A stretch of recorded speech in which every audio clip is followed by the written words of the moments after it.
Le Mali accueille à partir de demain, mardi 18 février, un hôte de marque pour la deuxième fois.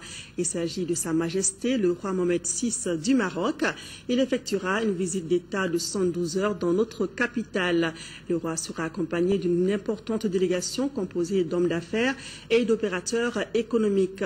Le roi et le président de la République, Ibrahim Boubacar Keïta, poseront, entre autres activités, la première pierre de la clinique prénatale à Sébenikoro. Également dans l'agenda de cette visite au Mali, la signature d'une dizaine de conventions dans presque tous les secteurs de développement. Les enjeux de cette visite avec Mohamed Diarra. C'est la deuxième visite de Sa Majesté le roi Mohamed VI au Mali en l'espace de 5 mois. La première, c'était le 19 septembre pour assister aux côtés d'une vingtaine de chefs d'État à l'investiture du président de la République, Ibrahim Boubacar Keïta. Ce second voyage du souverain chérifien est le signe de l'attachement qu'il a pour le Mali et ses dirigeants. En plus, bien sûr, de ce que symbolise la visite, en termes de solidarité agissante avec le Mali, en termes de marque de confiance aussi à l'endroit de ce pays, il s'agit de mettre en place quelques mesures pour accompagner le Mali dans cette phase post-crise. Le Mali et le Maroc, c'est plus de 50 ans de coopération sous-tendue par une trentaine d'instruments juridiques, dont les premiers jalons ont été posés par le président Modibo Keïta et le roi Hassan II. Les deux pays sont liés par des relations séculaires. Le lien qui lie le Mali avec le Maroc, c'est un lien de sang d'abord, de deux culturels, de trois islamiques.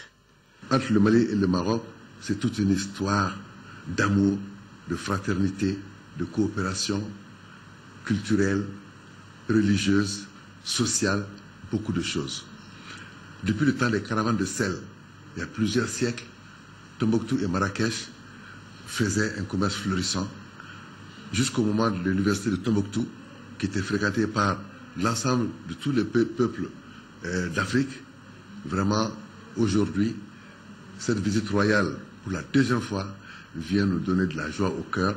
L'arrivée de cet ami du Mali permettra sûrement de franchir un palier supplémentaire dans les relations entre nos deux pays. Des relations qui avaient connu une baisse de régime et qui se sont réchauffées à la faveur de l'élection du président Ibeka à la tête du Mali. Le tout premier déplacement du roi pour assister à l'investiture du président Ibeka en est une parfaite illustration. Comme effet immédiat de cette visite, l'installation d'un hôpital de campagne dans l'enceinte du stade Modibo Keïta avec des médecins marocains qui ont fourni pendant 3 mois des prestations médico-chirurgicales gratuites dans diverses spécialités. Dans le sillage du voyage du roi Mohamed VI, 500 imams maliens ont bénéficié de bourses d'études. Il a tenu sa promesse. Et les 100 imams sont déjà sur le sol marocain. Ils ont commencé leur formation et c'est un bonheur pour le Mali et pour le futur. Parce que celui qui veut construire son pays pense d'abord à ses jeunes.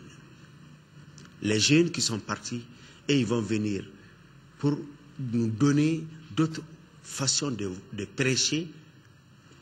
Et ce prêche-là sera basé sur la non-violence. La coopération maroco-malienne embrasse d'autres secteurs de développement comme les mines, l'énergie, les transports, l'agro-industrie, la maroquinerie, le tourisme, l'éducation. Parlant de l'éducation, sur les 3 dernières années, le Maroc a accordé des bourses d'études aux étudiants maliens.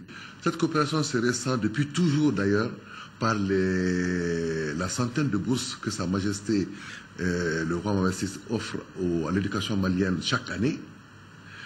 Et un quota d'ailleurs qui va croissant à partir de ces nouvelles relations. Dans le domaine des télécommunications, Maroc Télécom détient 51% du capital de la Sotelma. S'agissant du secteur bancaire, la partie marocaine est très visible avec le rachat de la BIM SA par le groupe Attijari Wafa Bank. Elle participe aussi au capitaux de la BDM SA. Nul doute que cette seconde visite du roi Mohamed VI est une volonté manifeste d'aider le Mali dans sa phase de reconstruction et de réconciliation. Le Mali sort de la crise, donc il va falloir l'accompagner aussi.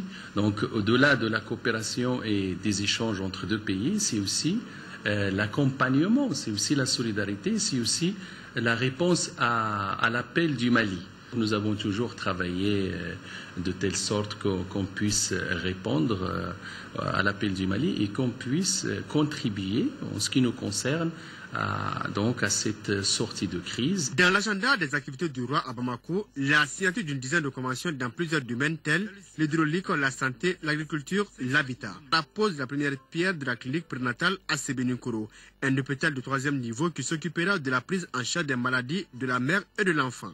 En plus des stages de formation que le Maroc offre aux militaires maliens, le Mali pourra compter sur le royaume chérifien dans le cadre du retour définitif de la paix sur l'ensemble de son territoire. Le voyage du souverain chérifien devrait permettre enfin aux deux pays de faire le point d'exécution des 3 dernières sessions de la Grande Commission mixte de coopération.